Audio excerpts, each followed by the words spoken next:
ഉദിപ്പിച്ചിട്ട് പോയവരാ. അതുകൊണ്ട് സഹോദരങ്ങളെ, നമ്മൾ അവര് പോയതുപോലെ പോയില്ലെങ്കിലും 40 പേരെ നല്ലത് പറയിപ്പിച്ചിട്ട് പോകടാ. നീ മരിക്കുമ്പോ 40 പേര് പറയണം, പടച്ചവനെ ഈ പള്ളിക്ക് വേണ്ടി കഷ്ടപ്പെടുന്ന മനുഷ്യനാ മൈസൂർ ബാവ എന്ന് പറയുന്ന മനുഷ്യൻ. ഇന്ന് അദ്ദേഹത്തിന്റെ കൂടെ നടക്കാൻ നൂറുകണക്കിന് ആൾക്കാരുണ്ട്, നല്ലവനെന്ന് പറയാൻ ആളുണ്ട്. ആ മനുഷ്യനെ പൊക്കിയിട്ട് സിറാജിനൊന്നും കിട്ടാനില്ല. പക്ഷേ ഈ മനുഷ്യൻ ജീവിച്ചിരിക്കുമ്പോ ഓക്കും പിടിച്ചു കൂടെ നടക്കാൻ ആളുണ്ട്. പക്ഷേ മൈസൂർ ബാവ എപ്പോഴാണ് നല്ലവനെന്നറിയോ? മൈസൂർ ബാവ എന്ന് പറയുന്ന ഈ മനുഷ്യന് 3 കഷ്ടം വെള്ള തുണിയിൽ പൊതിഞ്ഞിട്ട് വീടിന്റെ ഉമ്മറത്ത് കിടത്തുന്ന ഒരു ദിവസമുണ്ട്. അന്ന് കണ്ടിട്ടിറങ്ങിപ്പോകുന്ന 40 പേര് പറയണം, ഇവൻ നല്ലവനാ, ഒരുപാട് നന്മ ചെയ്തവനാ. ഇതുപോലെ ജനങ്ങളെ കൊണ്ട് പറയിപ്പിക്കുമ്പോഴാ നല്ലവനാകുന്നത്. പള്ളിയിലെ ഉസ്താദാകട്ടെ, ഇവിടുത്തെ കമ്മിറ്റിക്കാരാകട്ടെ, നിങ്ങൾ ഓരോരുത്തരുമാകട്ടെ, ഈ മക്കാബിലെ ഖിദ്മത്ത് ചെയ്യുന്നവരാകട്ടെ, നമ്മൾ മരിക്കുമ്പോ 40 പേര് പറയണം, ഇവൻ നല്ലവനാ, ഇവൻ നല്ലവനാ, ഇവൻ നല്ലവനാ. 40 പേര് പറഞ്ഞാ രക്ഷപ്പെട്ട് സഹോദരാ.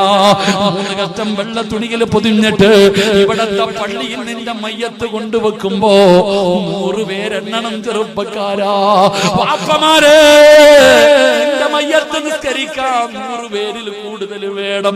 അപ്പോഴാ നീ രക്ഷപ്പെടുക. അല്ലാഹുമ്മ ഗഫിർ ലഹു, അല്ലാഹുമ്മ ഗഫിർ ലഹു, അല്ലാഹുമ്മ റഹംഹു. 100 പേര് നിന്റെ ജനാസയുടെ മുമ്പിൽ നിന്നിട്ട് നിനക്ക് വേണ്ടി നിസ്കരിച്ചാ, നിനക്ക് വേണ്ടി ദുആ ചെയ്താ, അല്ലാഹു പുറത്തു കൊടുക്കുമെന്ന് നബി മുഹമ്മദ് മുസ്തഫ സല്ലല്ലാഹു അലൈഹി വസല്ലമ തങ്ങൾ പറയുമ്പോ ആ മനുഷ്യനെ കൊണ്ട് പറ്റുന്നത് അദ്ദേഹം കൊടുത്തു. ഇനി ബാക്കിയുള്ളത് നിങ്ങൾക്ക് വേണ്ടിയാ. അതുകൊണ്ട് നല്ല മനസ്സോടുകൂടി ഉസ്താദേ, ഒന്നുമില്ലെങ്കിലും ഈ മഹാന്റെ ചാരത്ത് കിടക്കുന്നവരല്ലേ, ഈ പള്ളിയുടെ വരുമാനത്തിന് വേണ്ടിയല്ലേ, നിങ്ങൾക്ക് അല്ലാഹു നൽകിയതിൽ നിന്ന് ഒരൽപ്പം നിങ്ങൾക്ക് കൊടുക്കാൻ കഴിയുമോ? ഒരു 2000 രൂപയാണ് ഒരു സ്ക്വയർ ഫീറ്റ്. തങ്ങൾ ദുആ ചെയ്യാൻ പോകുകയാണ്. നല്ല മനസ്സോടുകൂടി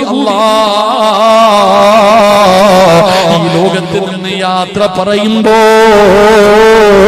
എനിക്ക് കാണണം റബ്ബേ, എന്റെ ജീവിതത്തിൽ ഇന്ന് പറഞ്ഞ സ്വർഗം കണ്ടിട്ടില്ല അല്ലാ, എനിക്ക് ആഗ്രഹമുണ്ട് റബ്ബേ, സ്വർഗത്തിൽ പോകണമെന്ന് വല്ലാത്ത മോഹമാണ് റബ്ബേ.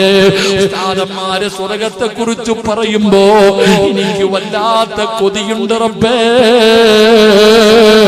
എനിക്കത് മരിക്കുന്നതിന് മുമ്പ് കാണണമല്ലാ.